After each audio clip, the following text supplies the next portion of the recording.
परमात्मा ने कहा भाई ठीक है, बगैर ज्ञान के तो ये वहां से आ ही गए थे, फिर बगैर ज्ञान के तो फिर यही धक्के खाएंगे, ये मेरे साथ चल ही नहीं सकते। तो अब ये परमात्मा ज्ञान दे करके आपको ले जाएगा। अब जैसे इस ज्ञान के आधार से हम सतलोक जाएंगे, ये ज्ञान आपको दिया जा रहा है। तो इस ज्ञान की प्राप्ति के लिए आपको परमात्मा ने शिक्षित बनाना पड़ा। अब जो प्रसंग चल रहा है कि अब हम इतने बिगड़ गए और काल यही चाहता है कि तुम्हारा जब हंस आवेगा ये किसी की सुने नहीं। नकली संतों से पंथों से ये थक चुके होंगे और दूध का जला फिर छाछ को भी फूंक मारकर लस्सी भी फूंक मारता है। तो काल ने सोचा था फिर कोई नहीं सुनेगा उनके हंस की, परमात्मा के संदेश वाहक की, सत मार्गदर्शन करने वाले की। काल ने सोचा था कोई नहीं सुनेगा। उसने कहा था कि बेशक जाओ जोग जीत संसारा, जीव ना माने कहा तुम्हारा।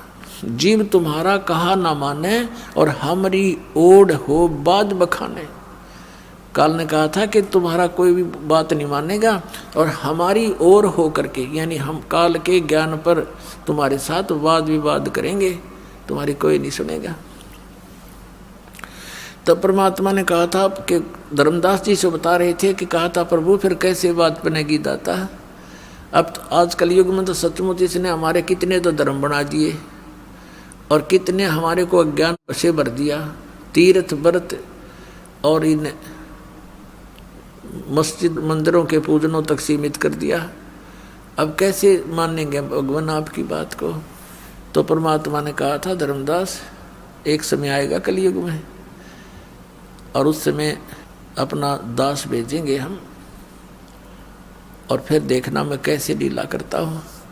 उस समय तक ये सभी नकली दूत अपने ज्ञान बताकर थक चुके होंगे। इनके अनुयायी भी उस अज्ञान को सुन सुन उनके कान पक चुके होंगे और फिर हम अपने दास को भेजेंगे, वो उनके अज्ञान का मोतियाबिंद का ऑपरेशन करेगा। तो इस ज्ञान से हम समझाएंगे, इस तत्व ज्ञान से परमात्मा के बच्चों को समझाएंगे, अपनी शरण में लेंगे भगवान। इसलिए शिक्षा आपको दी थी। तो क्या बताते हैं परमात्मा कि आज कितना बिगड़ गया समाज और जो पुण्यात्मा इस दास के साथ 10 वर्ष से 12 वर्ष से लगे हुए हैं, आज उनके अंदर कितना परिवर्तन है। वही पुण्यात्मा है, यहाँ देख लो पुण्यात्माओं आपके लिए हाजिर खड़े रहते हैं, करबद्ध खड़े रहते हैं और दोनों हाथों से दान करते हैं। इनको पता लग गया है कि हमारे जैसे दुखी सभी प्राणी हैं संसार में, कोई सुखी नहीं। और यहाँ आएंगे उसके लिए दान करते हैं, आपके लिए व्यवस्था करते हैं, आपस में प्रेम से रहते हैं। तो ये पूरा माहौल बदल जाएगा। अब ये किसी से ना रिश्वत लेते हैं, ना बीड़ी शराब मांस तम्बाकू का प्रयोग करते हैं, ना बच्चों के विवाह में अननेसेसरी कोई भी व्यर्थ ड्रामाबाजी लोग दिखावा नहीं करते हैं। इनको पता लग गया है। तो इसी प्रकार ये धीरे धीरे ज्ञान, जैसे अज्ञान बढ़ा है ज्ञान भी ऐसे ही वृद्धि होएगी, गारंटीड होएगी। भगवान ने बोल रखा है, कह रखा है। तो परमात्मा ने कहा था कि जब कलयुग बीतेगा 5500 पाचा, कि क्या कहा था परमात्मा ने कि कलयुग के अंदर एक ऐसा समय आएगा जब हम अपना दास भेजेंगे या स्वयं जाएंगे। धर्मदास कह रहा था कि भगवान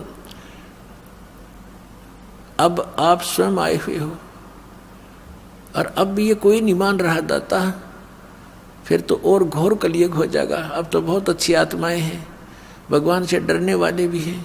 आप बता रहे उस समय तो बहुत नास्तिक होने के कागार पर होंगे, आप कैसे समझा पाओगे मालिक।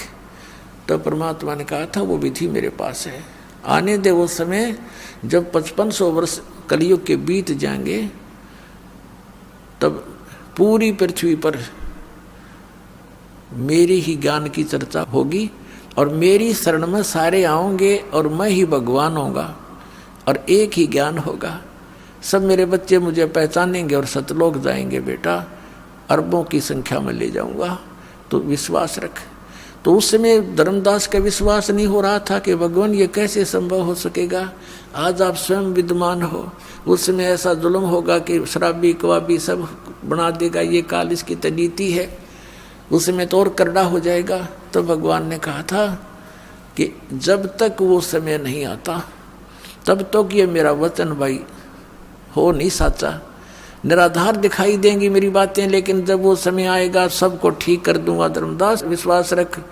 ये शिक्षा इसीलिए दी गई है पुण्यात्माओं कि आप ये अपने परमात्मा को पहचान लो, और पहचान रहे हो, छोड़ छोड़ कर नकलियों को भाग रहे हो। कबीर साहब कहते हैं कि डूबे थे पर उबरे गुरु की लहर चमक, गुरु के ज्ञान चमक, और भेरा देखा जर्जरा उतर चले फड़क।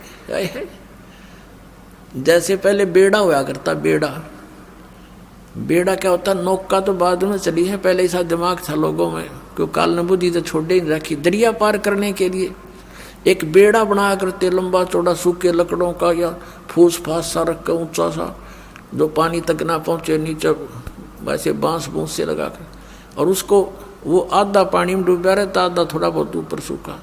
तो कहते हैं उस बेड़े में बैठे जा रहे थे दरिया पार होने के उद्देश्य थे, और साथ में आ गया नया बेड़ा बहुत सुरक्षित। तो उसको कहा किसी ने कि ये तो डूबेगा, तुम डूबोगे, ये सारा कंडम हुआ पड़ा तुम्हारा बेड़ा, ये पार नहीं कर सकेगा तुम्हें, इसमें आ जाओ, देखो ये बिल्कुल ठीक है। कहते हैं जब देखा, दोनों को तुलना किया कि सचमुच ही तो आधा कंडम हुआ पड़ा है, डूबने वाला है, और सामने वाला ठीक है। तो कहते हैं उतर चले फड़क, तुरंत बेड़ा बदल लिया, एकदम छलांग मार के जैसे फड़क जंप लगा जाते हैं भयभीत सा होकर के। तो परमात्मा ने कहा था कि उस समय इस ज्ञान से और उस अज्ञान की तुलना करके मेरे बच्चे मेरे वाले ज्ञान को ऐसे ग्रहण करेंगे जैसे उतर चले फड़क, न दौड़ के भागे होंगे, कोई ना मरे नकलियों के पास। तो उस समय की इंतजार है धर्मदास मुझे, पूरे विश्व में मेरा ही ज्ञान होगा, मेरा ही गुणगान होगा, और पूरी पृथ्वी पर एक बार फिर से सतयुग जैसा माहौल होगा। अब सतयुग में क्या होता था, सब संतुष्ट होते थे, ना कोई बड़ी बड़ी कोठियाँ बनाते थे, झोपड़ियाँ डाल कर टाइम पास करते थे, सुंदर फल आहार, अच्छा आहार करते थे, अच्छा विचार रखते थे, सभी भक्ति किया करते थे। जब तक हम भक्ति पर दृढ़ होकर नहीं लगेंगे, हमारे विकार समाप्त नहीं होते।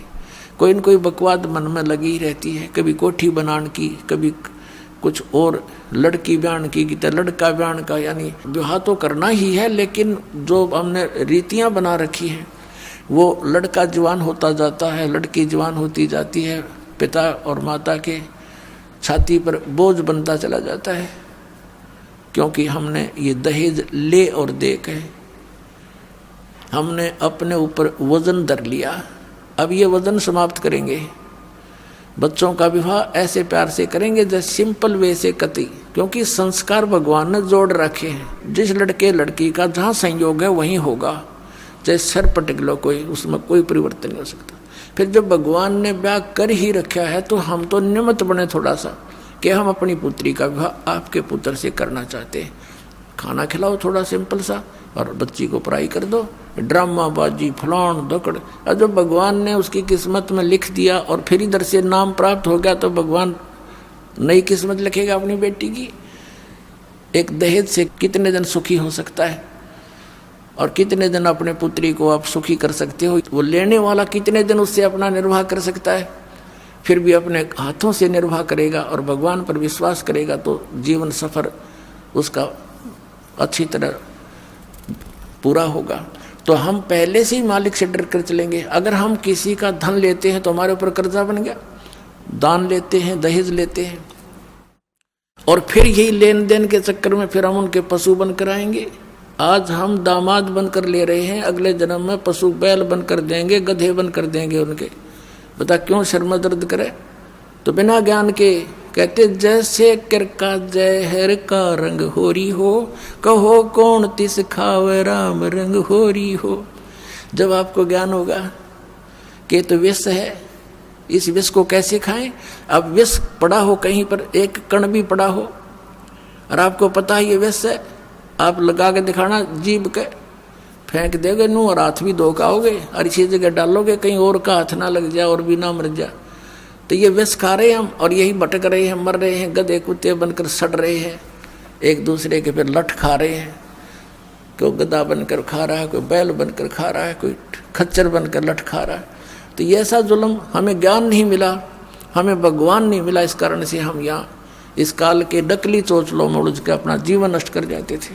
तो प्रसंग चल रहा था कि मेले ठेले जाइयो मेले बड़ा मिलाप, पत्थर पानी पूजते ये साधु संत मिल जाते।